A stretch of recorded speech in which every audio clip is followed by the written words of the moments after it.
I'm Claire Young, 28 years old, and last summer I thought I could finally close the gap between me and my sister. It was her 30th birthday, and we were all gathered at a family-owned Italian place in downtown Boise, the kind with heavy wood chairs and white tablecloths tucked beneath flickering votives. I passed her a sealed envelope across the table, my palms damp, my heart stupidly hopeful. Inside was a note and a personal check enough to cover 6 months of rent, no strings. She peeled it open, gave it a quick glance, and smiled, but it wasn't kind. "You think this makes us even?" she said loud enough for the whole table to hear. "Before we go further, let me know where you're listening from in the comments and hit that like and subscribe button if you've ever tried to fix something that should have never been broken in the first place."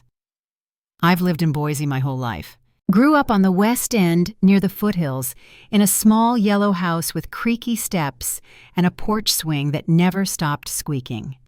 Our family wasn't wealthy, but my mom raised us with pride, always reminding us to be helpful. Keep our heads down. Don't ask for more than we needed. I took it to heart. When I got my first job cleaning counters at a coffee shop, I used my tips to buy birthday presents, help with school fees, or cover groceries when things got tight. My sister Jessica never liked to talk about money unless she needed some.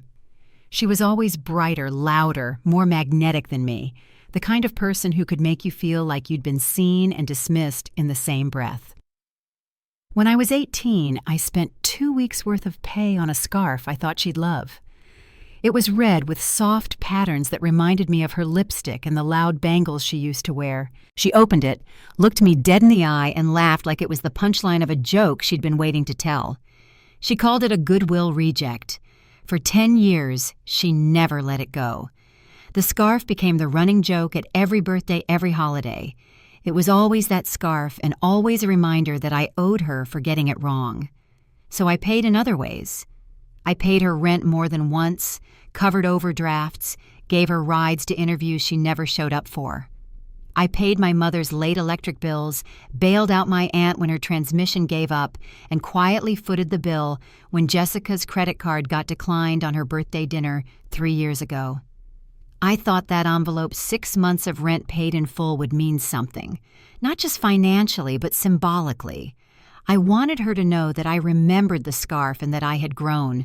I was trying to reach her in the only language she seemed to understand. But when the laughter started, hers first, then my mother's, then my aunt's, I knew I'd been wrong. I stood there at the end of the table, cheeks burning, trying not to cry. No one stopped her.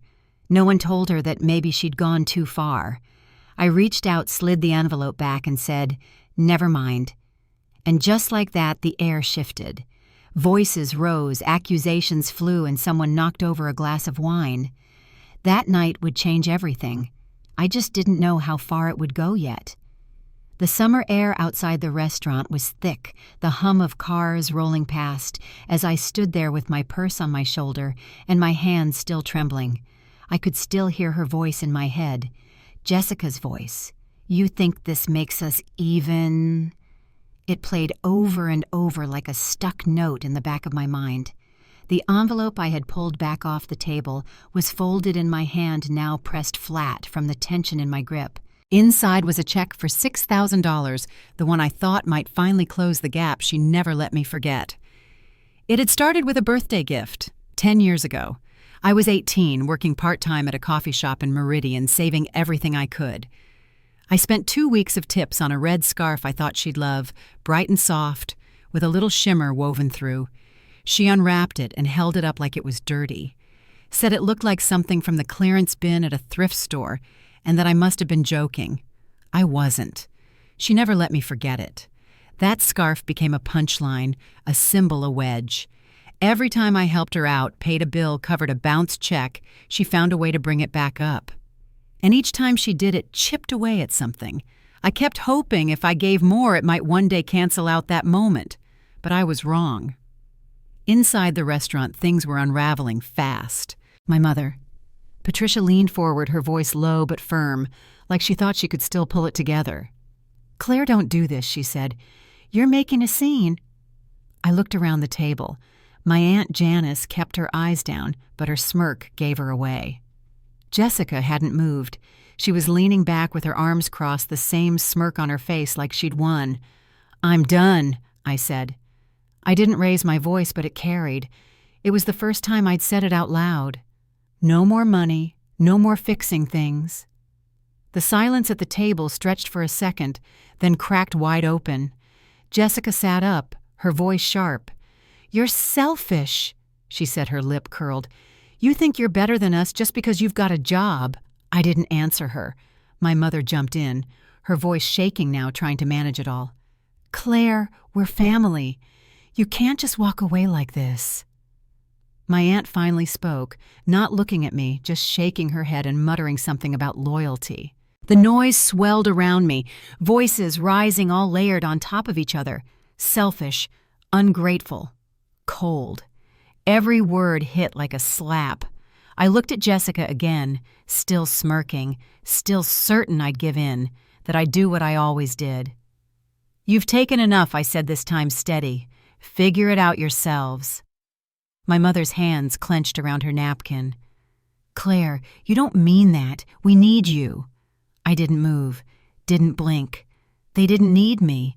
They needed what I gave them. Jessica leaned across the table. Her voice was low but not soft. "You owe us, Claire," she said. "You always have." There it was again, the same tired refrain, the scarf. That scarf I bought when I was just a teenager, held up as proof that I was the one who had to make it right forever. I shook my head and stood. My chair scraped against the tile loud enough to break through the last of the chatter. "I'm not your fix anymore," Jessica's voice followed me. "You'll regret this," she shouted. My mother tried again, her voice cracking. "Claire, please, think about what you're doing." But I didn't stop. I pushed the door open and stepped out into the fading sunlight. The air outside was cooler now, but my chest still felt tight. I walked toward my car, ignoring the texts that started lighting up my phone before I'd even left the parking lot. That night, I sat in my apartment and didn't respond. The buzzing kept going, but I let it. I made tea. I sat with my legs folded under me on the couch, and I tried to slow my breathing. I hadn't yelled. I hadn't caused a scene. I had said no. By morning, the tone had changed. The first message from Jessica was short. "You can't just cut me off. I need help with my car payment." Then another, "You owe me after that stunt you pulled." Then came my mom. Longer messages written like they were meant to make me feel something. "Claire, we're struggling. You're all we have." I stared at the screen, my thumb hovering over each one. Then Jessica sent a link. "A jacket. $200. I saw this online. You can send it over. Medium." I opened my banking app, typed in her number, and sent her $1. In the notes I typed, "Enough for now," and I hit send. My phone rang almost immediately. My mom's name on the screen. I answered. "Claire, what is wrong with you?" she asked, her voice shaking but hard underneath. "Jessica's in trouble. You can't just send her $1. I'm not a bank," I said. "I told you I was done." She went quiet for a second. Then, "You're breaking this family apart." I didn't answer that. I ended the call. The next few days were more of the same. Jessica left voicemails, some sweet, some cruel. "Come on, Claire. Be reasonable," one would say. Then, "You're so selfish," in the next. My mom's texts got heavier. "We raised you better than this." But I didn't respond. A few days later, Zachary invited me to a barbecue at his parents' house across town. I wasn't sure I wanted to go.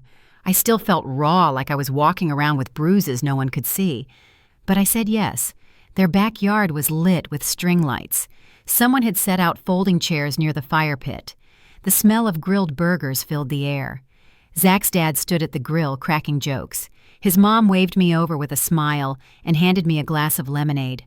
It was quiet. Easy. Then Ava came over. Zachary's sister, paint on her jeans and a ponytail tucked under a baseball cap. She pulled me aside near the porch and said, "Zach told me what happened. Your family doesn't see you. That's their loss." She didn't say it like it was supposed to fix anything. She just said it like it was true. She handed me the drink and smiled. "You're pretty cool, Claire. Don't let them make you feel small." I sat down in the grass beside her. Across the yard, Zach and his dad were arguing about who flipped the burgers better. His mom walked over and placed a plate in front of me without asking. "You need to eat," she said. Her voice was firm but kind. I looked down at the plate, then at the backyard, at people who weren't trying to take anything from me. By the time we left, something felt different. The texts from my mom and Jessica hadn't stopped, but they didn't feel as heavy anymore. Ava's words stayed with me. That's their loss. And maybe, just maybe, she was right. It had been a week since I left Jessica's birthday dinner. I hadn't answered any of her texts, and I hadn't picked up when my mom called. I kept my phone on silent most of the day, setting it face down while I worked. But they didn't stop.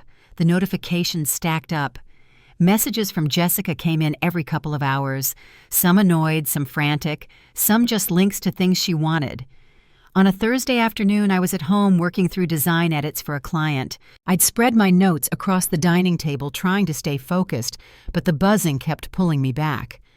One message from Jessica read, "You can't do this to me." Then another, "After everything you owe me." I stared at the screen for a long time before locking it and turning it upside down again. Later that night, my mom called. This time, I answered. Her voice was calm at first, like she was just checking in. Then it shifted.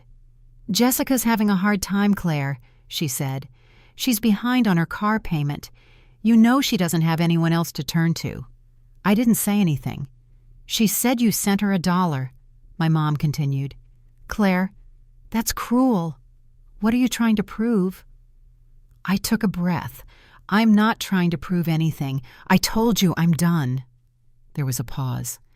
Then, "You've changed," she said. "You never used to be like this." I hung up without saying more. The silence that followed wasn't quiet. It came with a weight. Jessica started leaving voicemails, some sounding like apologies, others filled with anger. "Be reasonable," she said in one. "You're so selfish," she snapped in another. I listened to the first few, then I stopped checking. I started deleting them without pressing play. The following week, I met Zachary and Ava again for coffee near the university. We sat outside under a string of lights, sipping warm drinks while the weather started to turn. Ava was showing me her latest sketchbook, flipping through pages covered in color and charcoal. "You look tired," she said, glancing up. "I haven't been sleeping much," I admitted. "My family—" She nodded, already understanding more than most people would. "They still think you'll come back," she said. "They're waiting for you to feel guilty enough." I didn't respond. But she wasn't wrong. The next day I was home sketching when the doorbell rang. I wasn't expecting anyone. I looked through the peephole. It was my mother. She stood on the porch holding a large purse and a manila folder. Her mouth was tight, her eyes scanning the front step like she was waiting to be let in. I opened the door but didn't move aside. "Claire, we need to talk," she said, pushing past me before I could answer. She went straight to the living room and sat down on the couch. "I'm not here to fight," she said. "I just need you to hear me out." I stayed standing. "The bank's going to take the house," she said. "I'm $7,000 behind. Jessica and I have nowhere to go." She looked up at me, her expression tired but expectant, like she knew I'd opened my checkbook again. "I told you I'm done," I said. "You need to figure this out on your own." Her face dropped. "Claire, this is your family's home," she said, her voice cracking just slightly. "You really won't help." I shook my head. "No." She leaned forward, her voice softer now. "This isn't just about me. Jessica needs somewhere to live. It's not just money, it's about family. That word. She always used that word like a lever. But it didn't move me anymore." "You need to leave," I said, pointing toward the door. She stood slowly, her hands tight around her purse strap. "You'll regret this," she said quietly. Then she walked out. An hour later, the doorbell rang again. I hadn't sat down yet. This time it was Jessica. She pushed the door open as soon as I unlocked it. "You're really doing this," she said. "You're letting Mom lose the house I didn't speak." "You know what that place means?" she went on. "You're abandoning us." "You're 30, I said.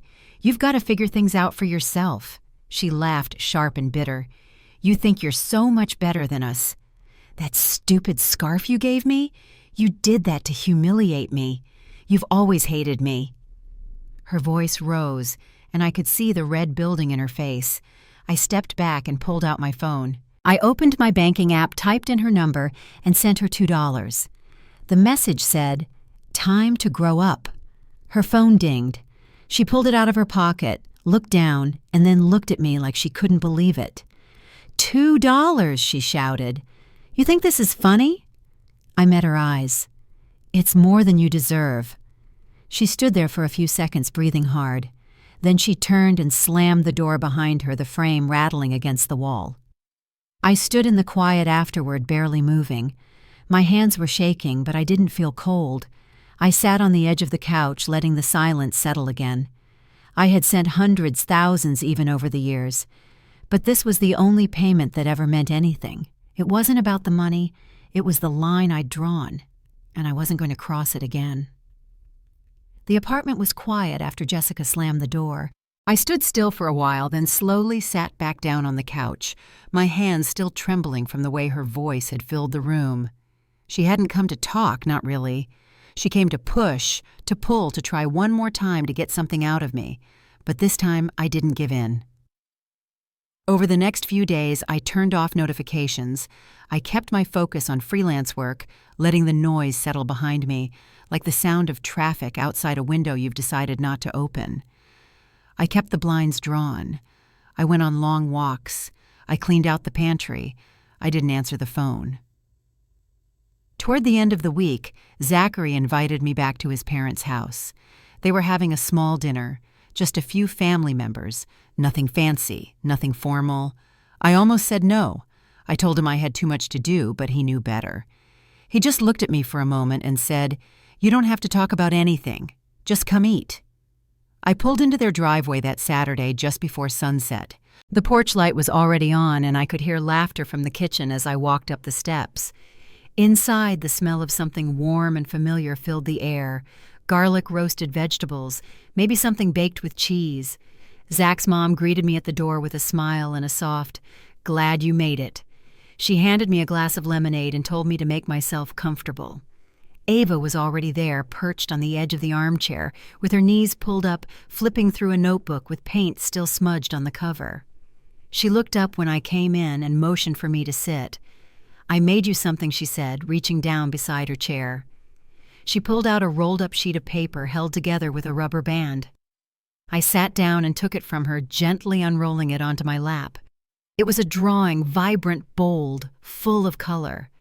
A sketch of a Boise street I recognized, but it looked more alive than it ever had in person. In the center of the sidewalk, drawn in soft lines and surrounded by light, was a figure that looked a lot like me. My throat tightened.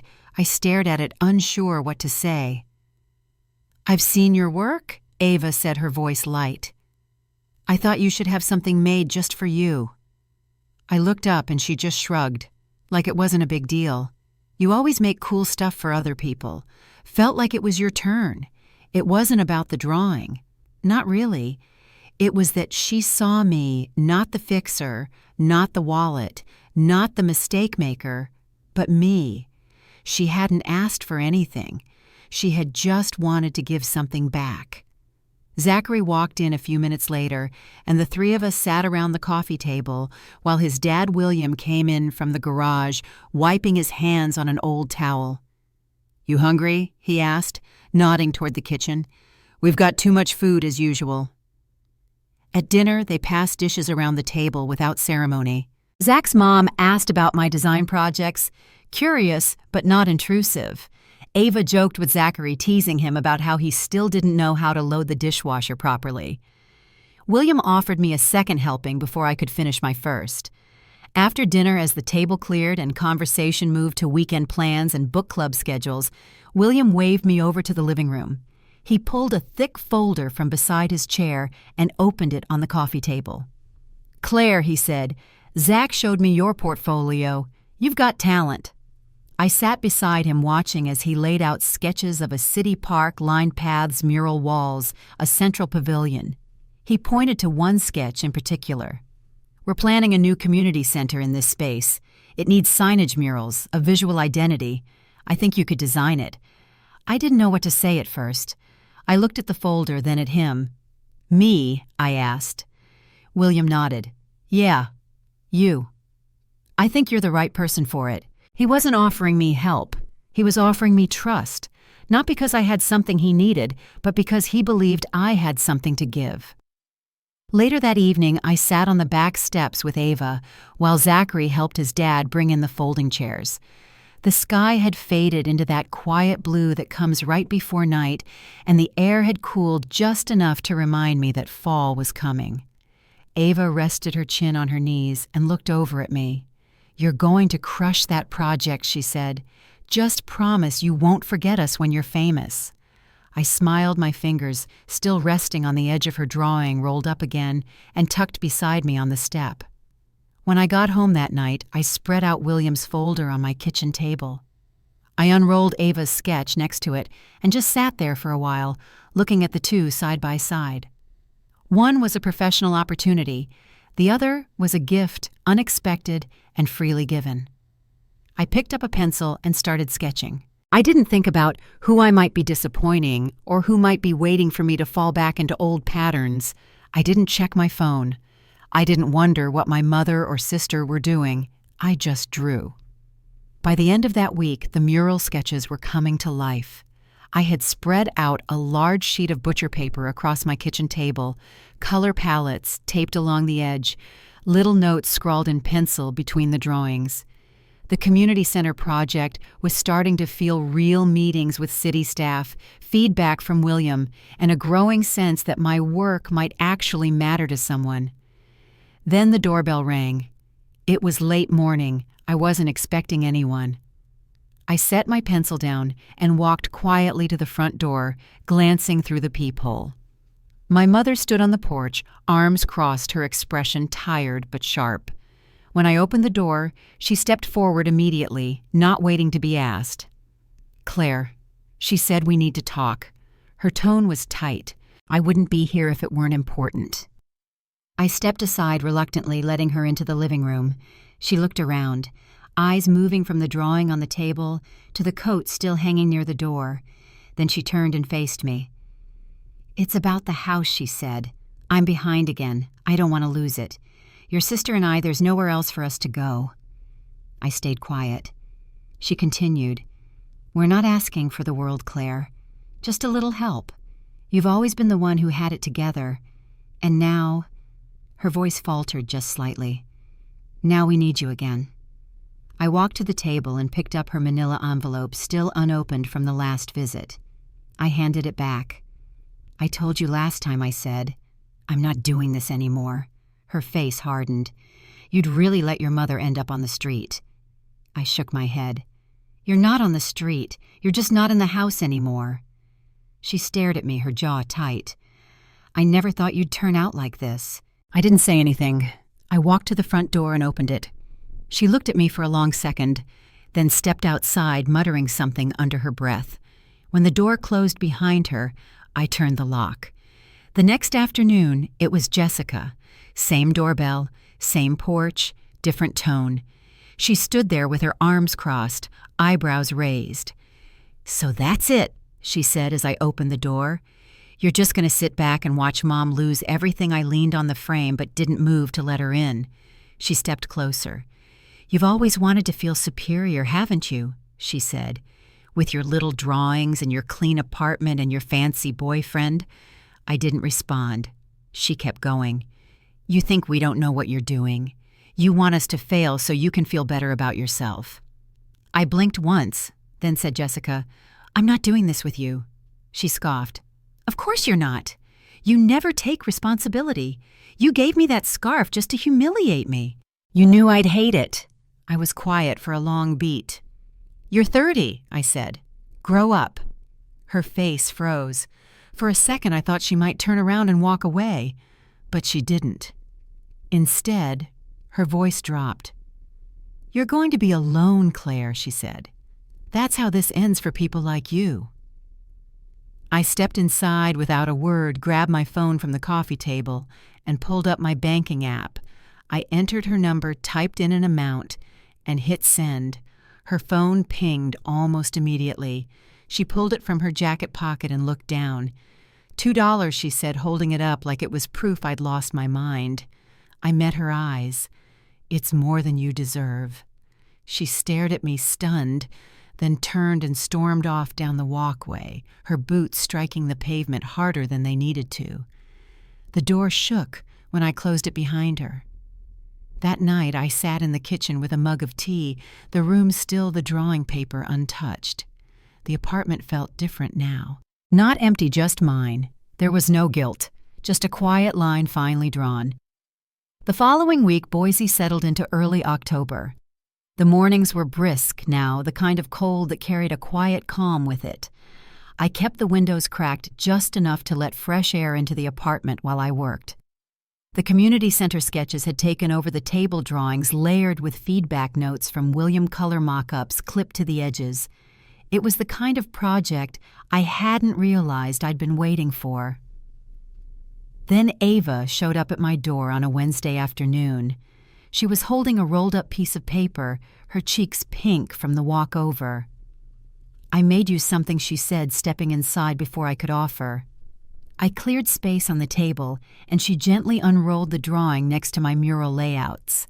It was a city street downtown Boise, but filtered through Ava's bright, sharp imagination. Bold colors, layered lines, sky stretching wide. And right in the center stood a woman who looked like me, steady and upright, surrounded by light instead of shadows. I stared at it for a moment before I could speak. "I thought you should see yourself the way we do," Ava said, nudging the paper slightly toward me. "You're always designing things for other people. I wanted to give you something back." I didn't answer right away. I didn't need to. I reached over and hugged her, and she let me, her paint-stained sleeves brushing against my arms. "You're stuck with me now," she said, grinning. Later that week, Zachary invited me to dinner with his parents again. I wasn't sure if I was ready to be around that much kindness, but I went anyway. When we arrived, his mom greeted me with a hug, already setting out an extra plate. William was sitting in the living room with a notebook open on his lap, flipping through design sketches for the park entrance. "Claire," he said, waving me over. "Got a minute?" I sat down next to him while Zachary disappeared into the kitchen to help with drinks. William turned a few pages in the notebook. "This is the final layout for the community center," he said, pointing to the corner where the mural wall would be. "I've been thinking about your work, your colors, your movement. You're already changing the feel of this place." He reached for a manila folder sitting on the side table and handed it to me. Inside were project outlines, budget notes, and updated timelines. "It's yours if you want to take full lead on the visual side, not just the mural, signage, branding, interior design elements. You've got the eye." I blinked once and looked down at the papers. "You're not just a contributor here," he added. "You're building something." I sat with that for a moment, then nodded. After dinner, I rode home with Zachary, the folder still in my lap. I didn't open it until we got back to my apartment. I laid it out next to Ava's drawing and just looked at both for a while. One was a job and opportunity. The other was a reminder that someone saw me clearly. I pulled out my sketch pad and began drafting ideas for the signage design. Something with bold lettering, layered color-filled shapes that invited you in. I didn't think about my mother's last words or Jessica's voice at the door. I thought about benches filled with kids. I thought about a space people could walk into and feel welcome. The next morning, I got an email from a local business owner. She'd seen my portfolio online, William had passed it around, and was opening a new coffee shop near downtown. She wanted branding logos, menu boards, interior signage. It would be the biggest freelance job I'd had yet. I scheduled the meeting for the following week. That night, Zachary came over with Thai food and a bottle of red wine. I showed him the email, and he smiled. "You're killing it," he said, leaning back on the couch. "You've earned every bit of this." He helped me brainstorm names for the shop, throwing out terrible puns until we both laughed so hard I had to set my notebook down. It wasn't like the conversations I used to have at home, where money meant guilt and effort meant expectation. This felt like being seen and being safe at the same time. I showed him some of the mural drafts too, and he looked through each page with care, asking questions, pointing out small details he liked. When he found a page Ava had doodled on, he laughed. "She's putting you in every sketch now," he said, holding it up. I smiled. "I think she's just making sure I don't disappear." The apartment was still quiet after he left. I sat down at the table and gathered my materials: William's folder, the coffee shop project notes. Ava's drawing the mural drafts. I had filled the space with work that mattered. None of it was for my family. None of it came with guilt or shame. It came with trust. The following morning, I received a short text from a family friend I hadn't heard from in years. She had run into Jessica working the lunch shift at a diner on the west end of town. She looked rough, the message read. "I thought you should know." I didn't respond. Another message followed a few hours later. "Your mom's been asking around for help. Rent mostly. Heard she might be behind again." I put the phone down and didn't pick it up for the rest of the day. That evening, I finished the draft layout for the mural wall. The final panel was a sunrise sweeping across the edges of the building. I added Ava's palette notes in the corner and pinned it to the board above my table. The city outside had started to dim. Lights flickered on in nearby windows. Somewhere, maybe not far, Jessica was carrying plates and faking smiles for tips, and my mother was likely staring at an overdue bill, still waiting for a check that wouldn't come. But here in this apartment, the silence wasn't heavy anymore. It was mine. By December, Boise had fallen into its winter rhythm, short gray days, and sidewalks dusted in frost. The community center project was nearly complete. I'd been out to the site 3 times that week, meeting with painters and installation crews. The mural was finished and sealed the final signage scheduled to be mounted before the new year. William had walked the perimeter with me during the last visit, nodding at each detail without saying much. Before we parted, he clapped a hand on my shoulder and said, "You made this place better." Back at home, I spent evenings working on the coffee shop branding. The owner, a woman named Lisa, had been generous with creative freedom. I'd sent her logo drafts and interior mood boards, and she'd responded within hours, always with the same phrase, "I trust your eye." I worked late into the night on those emails, building out a brand identity that felt warm and rooted in Boise's downtown energy, cozy but modern. That same week, I received another short message from the family friend who'd reached out about Jessica. She said Jessica was still working the diner shift early mornings now and renting a small room near the edge of town. "She seems tired," the message read, "but she's figuring it out." I read it twice, then placed my phone face down on the table. No new messages from Jessica, no missed calls from Patricia. The silence was steady now. Zachary came over that weekend with firewood and hot cocoa. We spent the evening on my small balcony, wrapped in blankets, watching our breath curl in the air while the city blinked through the trees. He asked about the next project, and I told him about a new inquiry, another small business looking for design work, a florist this time. He smiled and said, "You've got a line out the door." Ava stopped by the following Monday with a roll of fresh canvas tucked under her arm. She wanted to try painting on something bigger.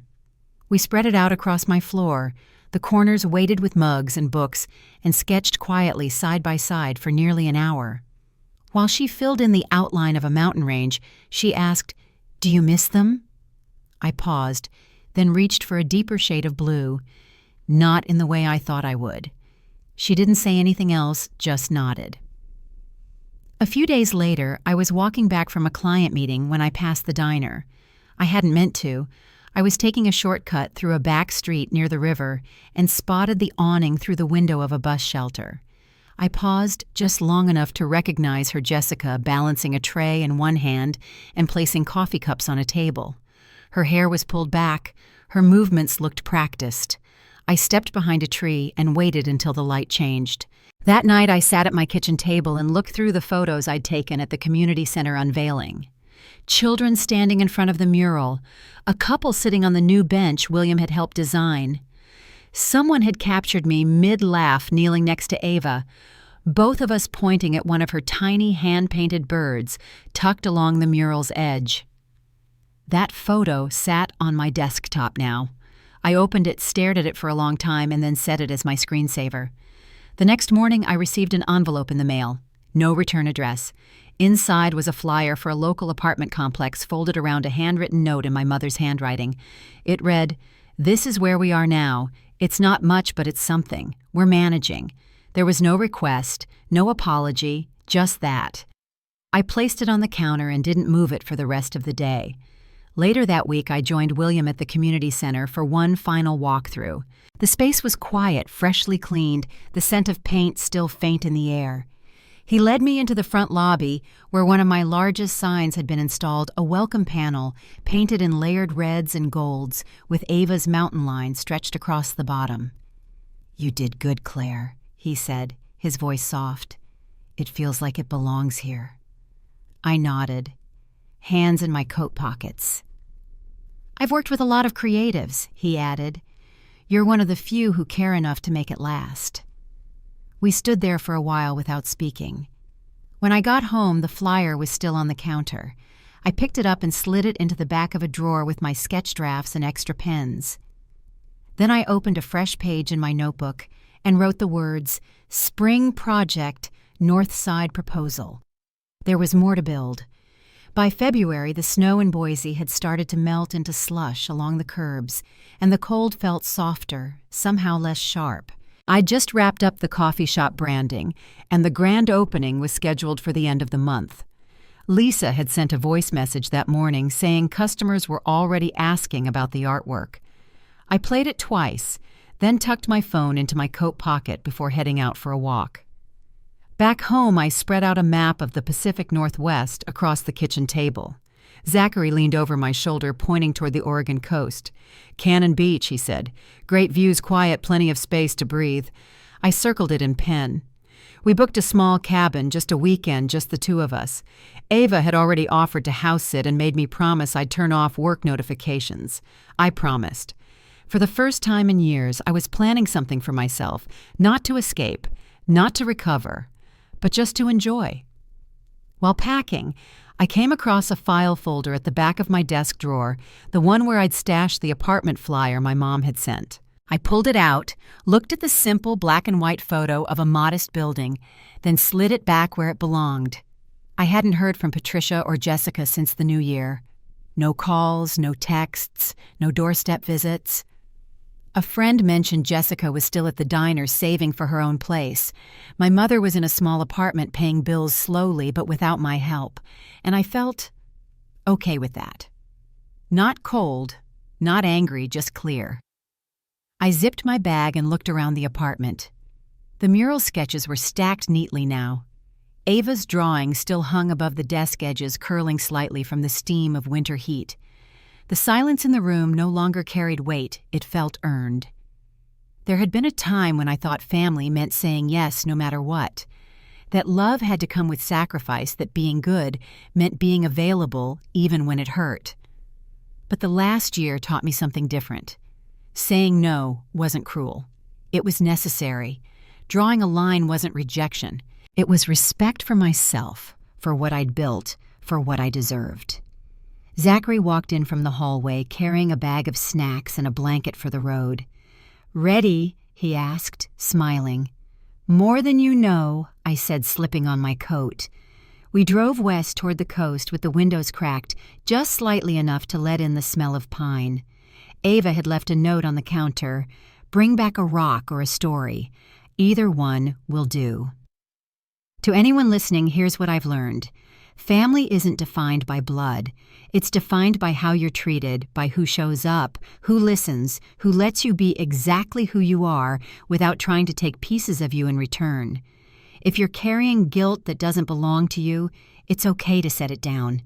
If you're tired of being the one who always gives, it's okay to stop. You're allowed to protect your peace. You're allowed to choose people who lift you up. Thank you for sitting with me through this story. If it resonated, if any part of it reminded you of something you've carried or let go, I'd love for you to share where you're listening from or how you found your own way forward. And if you're building something new like I did know this, you're not alone. Take care of yourself. You're worth that much and more.